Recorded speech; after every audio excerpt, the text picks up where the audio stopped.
Every single day starts the same way, with a new world to navigate. For someone on the autism spectrum, that world can seem distinct, more vibrant, more intense, more fragile. The day starts with sound, a ticking clock, a whirring fan, a pressure cooker from the kitchen.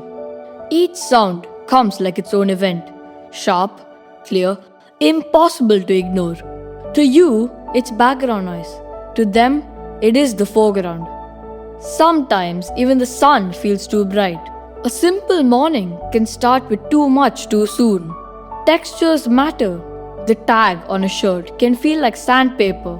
Cold water can also feel like a shock on the face. A toothbrush might be too rough, clothes too tight, the world too close. These are not sensitivities one selects for themselves. This is how theirs speaks to them. A calm routine is comforting. Predictability brings peace. Routine is not rigidity. Routine is safety. Words. Sometimes they arrive too fast. Too many at once. Too layered. Too heavy. For some individuals on the spectrum, finding the right words is difficult. It isn't that they don't feel. They feel deeply. They're not unwilling to speak. It's not like they don't want to. They want to be understood. Some even communicate in sentences, some in gestures, some through typing, some through silence. Communication is not always spoken.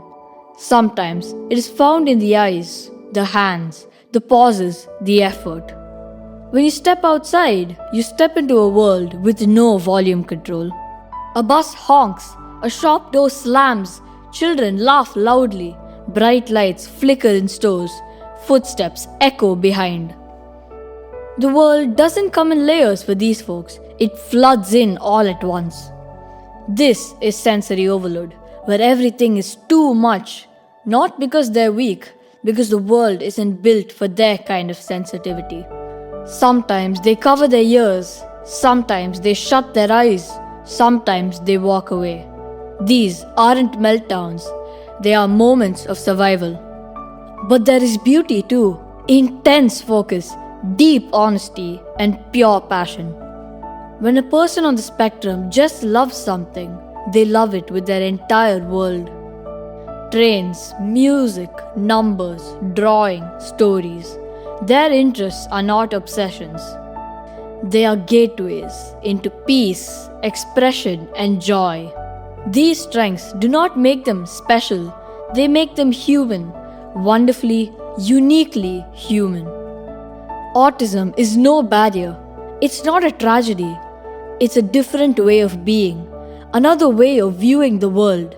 And what they need is simple: understanding, patience, kindness, a world that listens.